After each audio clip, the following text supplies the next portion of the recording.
For legal reasons, I'm going to say allegedly. It's a woman named Michelle Loud. She had a son by the name of Jason. She's now going around on her own platform as well as other people's platform stating that Cora Jakes Colman manipulated her and stole her son from her. She kind of gave a history of how they knew each other and got to that point of Cora allegedly stealing her son. She stated that she grew up with Cora and they was best friends. They met around 11, 12 years old at the Potter's house and they became friends. They hung out together. They did things together. She stated Cora was the type of person that whenever she would get in trouble with her father and her mother, the bishop and the first lady, she would just automatically blame everything on her friends and say her friends did it, they made her do it. You know, she was influenced by her friends. And that made the family, you know, the bishop and the first lady look at her a certain type of way, her as well as the other friends that was around them.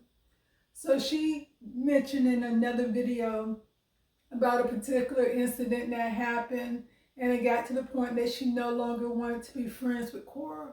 So it's like they went their separate ways.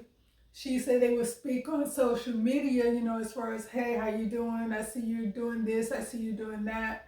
But that was it. They was no longer friends where they actually physically hung out together like they did in the past. And so Michelle stated it was like a 7-year time period between them being friends. And during this time, she ran into some trouble as far as relationships. She was pregnant. She was no longer involved with her son's father. She was homeless. She was very depressed at the time. And then after she had her son, she went through postpartum depression. And within the time of her being pregnant and going through all this, she said she met up again with Cora. And she kind of thought Cora, you know, because they did have a friendship together in the past, that when they got together, it was kind of like familiar. And so she felt like she was safe having these conversations about how she was feeling her depression and everything with Cora. But she stated that at this particular time, Cora, wanting to have a child and not able to have a child, took her vulnerability and used it against her and took her child. So I'm going to share with you a video that Michelle did. I was homeless. I was leaving a 4 or 5 year relationship. I had 3 kids already, and I was pregnant with my 4th born, Jason.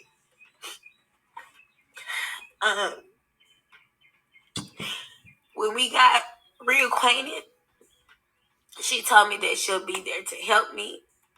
You know, she told me that she was only there to help me. After I had Jason, it was just like I was just set up from the beginning. She was not there to help me. She was actually there to take my child. And she did everything that she could to get what she wanted, her and her husband. From constantly telling me that I didn't have my son for myself, to backing me in a corner in her office at her home when they stayed in Grand Prairie, her and her husband Brandon, and telling me that if I did not give my son to them, that they would take him from me. Making me feel like I was inadequate to take care of one child, although I already had 3 kids. Making it seem like she was there to help me, but the whole time she was planning and conniving to take my son Jason. After I had my son Jason, because while I was pregnant with Jason, I was depressed. Mentally, physically, spiritually, I was fucking depressed. You understand what I'm saying? So when I had Jason, I went into postpartum depression. I never dealt with that in my whole entire life or having children. I never dealt with postpartum depression. I didn't know what it was. I didn't know how to deal with it. I just know that I was dealing with it. And she took that and she prayed on my vulnerability to the point where she had me in front of a fucking MacBook recording and asking me questions, talking about it was counseling, but it wasn't counseling, because later on down the line, a few years later, she would then use that evidence against me in court when I went to fight for my son. Okay? She used that shit against me. Okay? What was supposed to be for healing, what was supposed to be for ministry, what was supposed to be for all of that, she used it against me in court to take my son. Okay? Now, I don't know how many mothers that's dealt with postpartum depression, but that shit is fucking real. Okay? It causes you to be detached from your child. It causes you to feel like, maybe you don't love your child. And when you fighting against people with money, and I'm talking about real money, that shit is hard as fuck. I represented myself in trial by myself, and I had to sit up there and come to the agreement because I didn't know how to fight no more. They paid my lawyer off. They paid the judge off. They didn't even want to submit their income documents, her health documents, nothing, to the point where they had even their little minions around them doing the work for you. You know what I'm saying? That girl, for a whole year straight after I had my baby, did whatever she could to put it in my head that my baby was not for me, to the point where she brought down a so-called prophet by the name of Gaylena, okay? And they performed this whole little, I call it an exorcism now. They had me laying on the floor, speaking in tongues over me, pouring oil over me. Then she comes up with this elaborate story talking about I didn't have Jason for myself, that I had Jason for Cora and Brandon Coleman, and how she could see Brandon sitting on some type of throne. And it was my son that was sitting on his lap, and he was just laughing and playing. To the point where Cora told me after I had my son Liam that God gave me Liam so that Jason's real brother could come. Who the fuck is Jason's real brother? Because bitch, it sure ain't no child coming from you, because you can't have kids. She can't have kids. You understand what I'm saying? The bitch can't have kids. I'm not the first person that she tried this with, but I'm the only person that she got this fucking far with, and I'm tired of being quiet. To the point now, from 2018 to now, Brandon Coleman was locked up on May 4th for the adopted daughter of Mari. And it wasn't just a one-time offense. It was continuous. So now I gotta sit here and I gotta think, well, did he touch my baby? Did he touch my baby?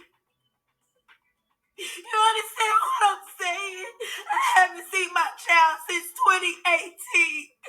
They keep him from me. I don't know where they stay. I don't know where they live. I don't know their day-to-day thing. I don't know anything. This whole fucking time. And this man has been in your motherfucking home, but you so worried about making this home, making this family, having these kids, that you're willing to steal and destroy other people's lives, other people's families. I can't tell y'all how many times my baby sit up here and ask me for their brother. Mama, when we gonna see Jason? Mama, when is Jason coming home? And I don't have an answer to. Michelle stated that she has been trying to get her son back. She has been fighting for her son, and she has been posting that information on social media, but she never stated who actually had her son. And she stated what made her come out and start naming names was because of what happened with Cora Jakes Colman husband, Richard Brandon Coleman, with the SA charges.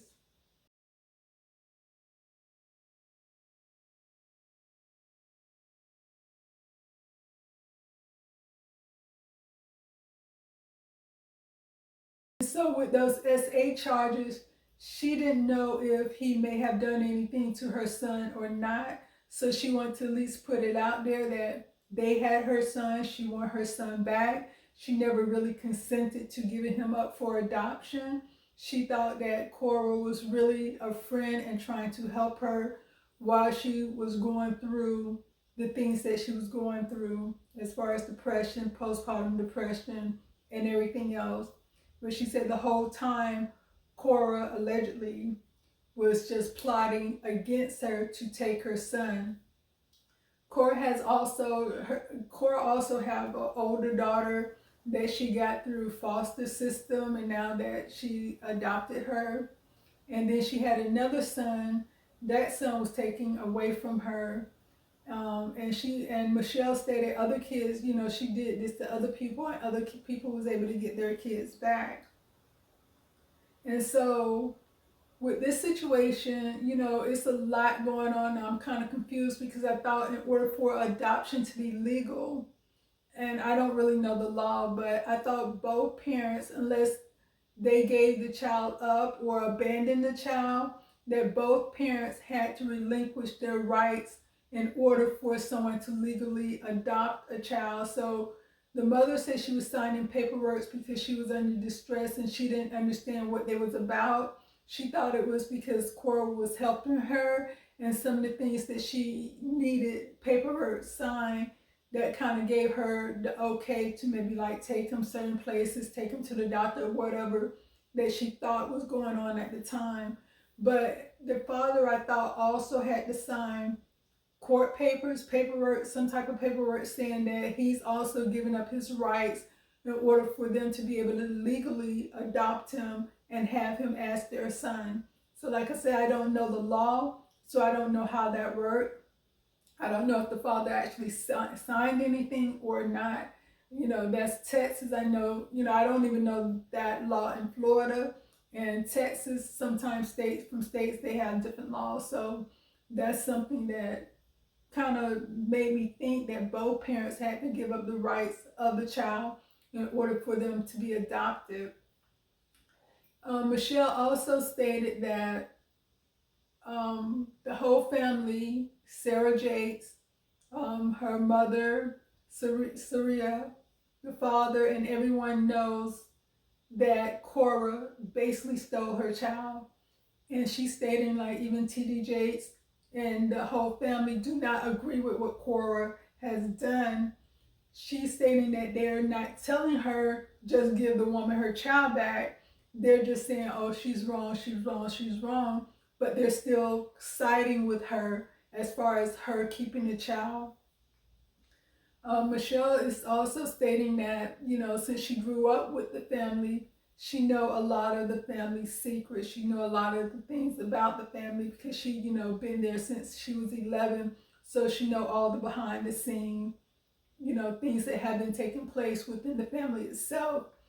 And so with that information, she's saying that she just really want her child back. There's a lot of things in the video, another video I have seen where she stated that Cora also played for the other team. She was, even though she was married, she also, was involved with women. I'm saying allegedly that she was involved with women. She also stated that, Cora has been in and out of mental institutions or mental care facilities um, for the longest time due to the fact that she cannot have kids. And she stated allegedly, well, Michelle stated, now I'm just saying allegedly, that the reason why Cora cannot have kids is because she had an abortion. And I know I have stated in other videos where I was talking about Roe versus Wade, that that's one of the things they don't tell a lot of women when they do decide to have an abortion, that depending on how the abortion go, it might stop them forever having kids. You know, when they decide they want kids and whatever, they might have a lot of miscarriages because of the abortion, or they might not be able to get pregnant at all. So Michelle is saying that is the case with Cora, that she's not able to conceive, she's not able to carry a child, and it has devastated her to the point that she has been in and out of mental institutions because of that. She never stated how old how old Cora was when she had the abortion, because I know at the age of 14 that Sarah, she did have a child, you know, very young and out of wedlock. And so it's a lot going on with the TD Jakes family, you know, with their son. They have twin boys, and one of the sons, you know, with his incident of approaching a male with his private hanging out and not caring who's seeing him. And I feel like a person that's doing that is doing that for attention, because that he knows if someone saw him, that would be, you know, detrimental to the family, especially being a pastor's son. He didn't care who recognized him, and he did that. So I felt that he was, in my opinion, he was doing that out of hurt or just to shame the family or whatever the case may be. And then now they have, you know, Sarah, she's young, had a child, but she's a preacher's kid. And like I said, I don't know how old Cora was when she had her abortion. I don't know if it was her choice or if her family made her do it, because it sounds like it's a lot of hurt within that family, in that family dynamics. I also want to play an audio. I don't know if this actually is Cora. It sounds like her, but I'm just gonna play this audio for you. Hey babe, it's me. So they checked me into a psychiatric hospital yesterday because I didn't do well picking up Amari, and I put my pain and my fear and anxiety on her in a very unhealthy way. And after getting ripped apart about that, I got very, very suicidal. And Dr. Jill just happened to be there. So Sarah and her worked out for me to be at a psychiatric hospital for the next couple of days to be on suicide watch. They're taking care of the kids, and I've been able to do a lot of processing here. I actually slept for like 6 hours. I haven't slept for over an hour or two since Sunday. Eating a little bit, but not a lot. I just wanted to check in with you and let you know what's going on. And, you know, I wrote you a letter, I wrote Maya a letter, I wrote Tuka a letter, and then just a letter to family in general. But I love you, and I guess I'll try to call you back in a little bit. I miss not knowing the truth. What do you mean by that? I don't know, like, from the age 6 months till I graduated high school, my mother came to see me on weekends sometimes, and I would see her in the summer. And so I was raised alone with my aunt and uncle, apart from 4 other siblings. And I don't know why. I don't know why. And you know, I could be wax deep and mysterious and say God had a plan for my life. But I wanted to know what was her reasoning. Why? And I would stand in the door and watch her drive away and get on the school bus the next morning, and they would say, well, Miss Ruth's not your mom. And I was like, I know that. And everybody else was with their mom good, bad, or ugly, but not me. And I don't know why. I don't know why. So I miss the truth. I miss the truth. And, you know, therapy's new, but I don't see what the therapist could say to me other than forgive her. And you also seen in that video clip with Serita talking to her daughter Sarah, and she's saying that she did not live with her mother, she lived with her auntie, and it, really hurt her to the point that, her mother was taking care of the other kids, but she didn't have her, and she didn't understand why. If this is true, and if Cora truthfully took this woman's child, because this woman also have other kids that's older than him, she should understand how this child is going to grow up knowing, because especially with social media, he's going to know who his mother is. He's going to know that his mother was trying to fight for him and get him back, because she has been in the court trying to get her child back. He's going to see everything that's going on, even with his father, stepfather, adoptive father. He's going to see that he got that court case, for SA, his older adopted sister, his older, sibling within that family. All this is going to be on the internet, and he's going to see this, and he might feel some type of way about Cora not allowing him to be with his birth mother, not allowing him to be with his actually birth sibling. So, like I said, allegedly, if she truly manipulated, connived, and did everything this woman is saying to get her son back, and if Serita, Sarah, TD Jakes, and all them know that Cora actually did this to this woman, they really need to go ahead and get her back her child. And like I said, because Serita is saying how she felt not growing up with her mother and not growing up with her sibling. She should understand how that's going to affect him, this little boy, down the line, not growing up with his mother and not growing up with his sibling. And so, um, like I said, it's a lot going on. I don't know everything that's going on because I'm not around these people.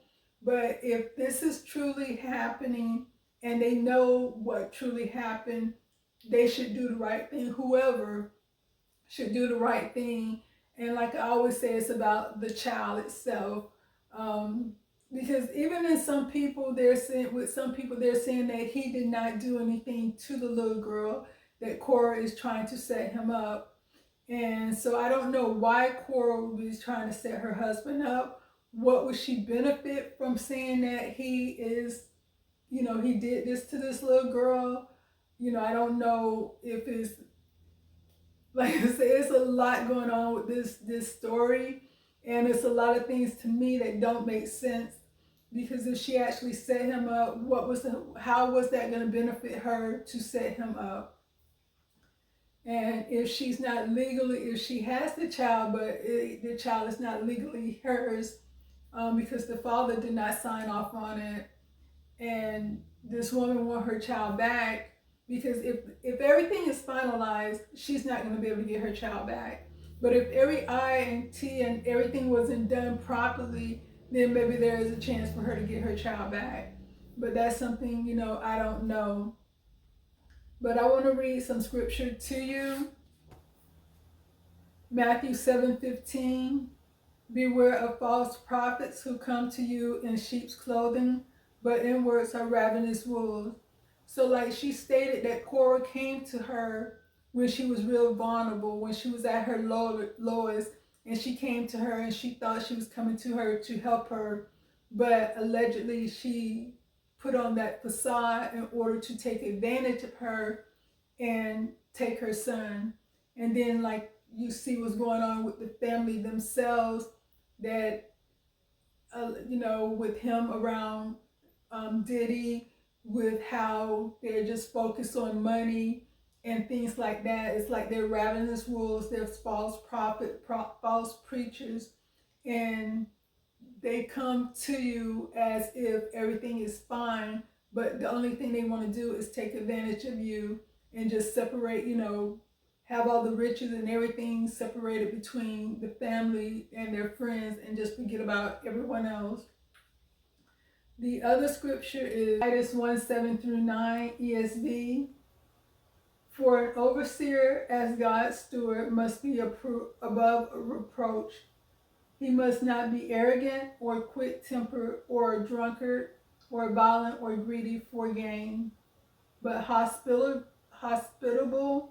a lover of good, self-control, upright, holy, and disciplined. He must hold firm to the trustworthy words as taught, so that he may be able to give instruction to sound doctrine and also to rebuke those who contradict it. So with being a pastor, you are in a leadership position and you have to fall under the authority of God.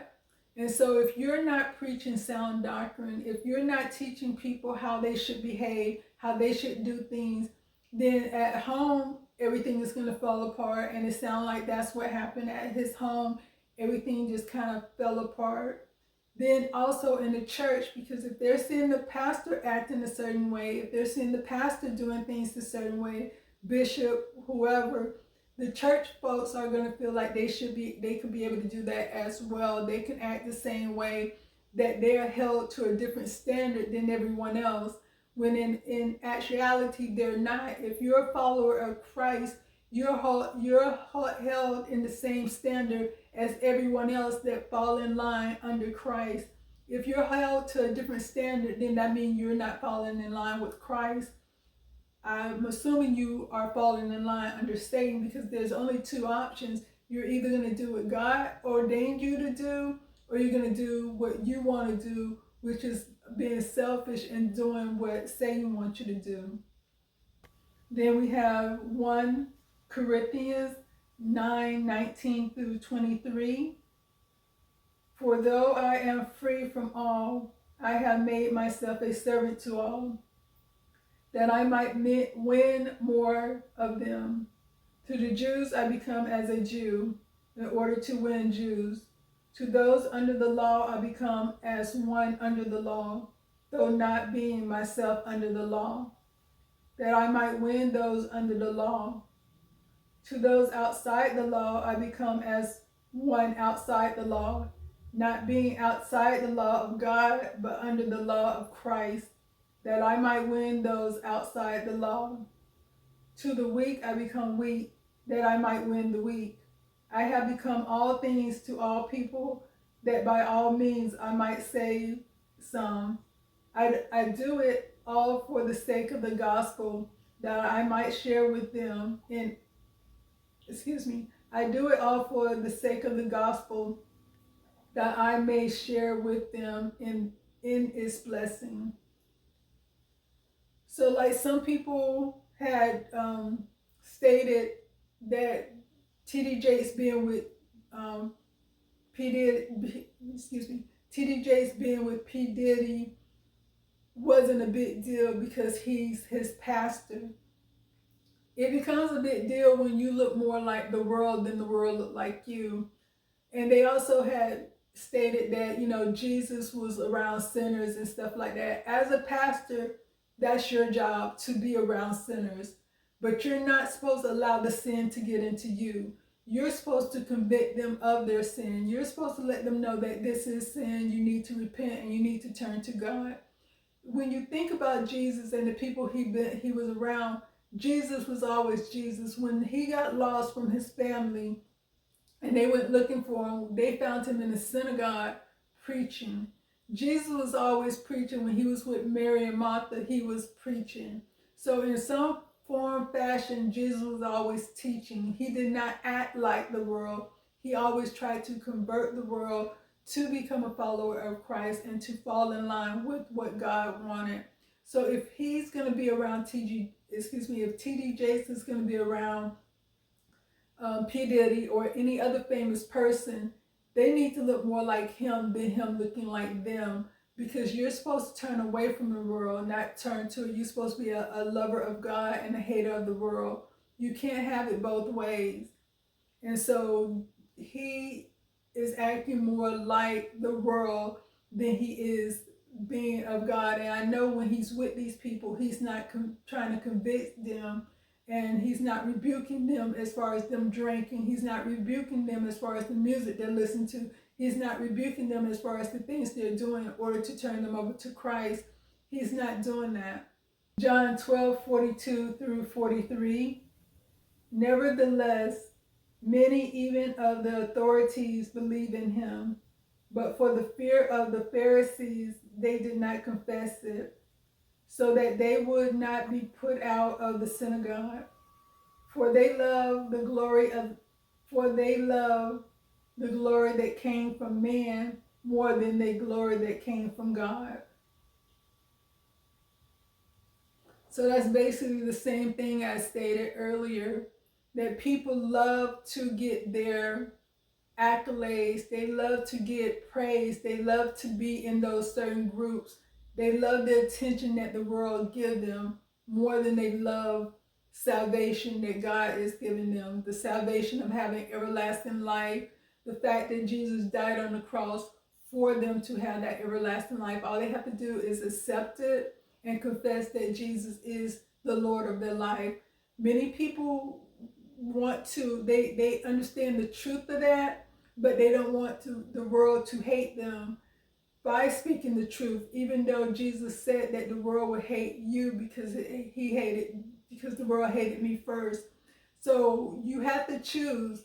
Either you're going to satisfy the world or you're going to satisfy the word of God.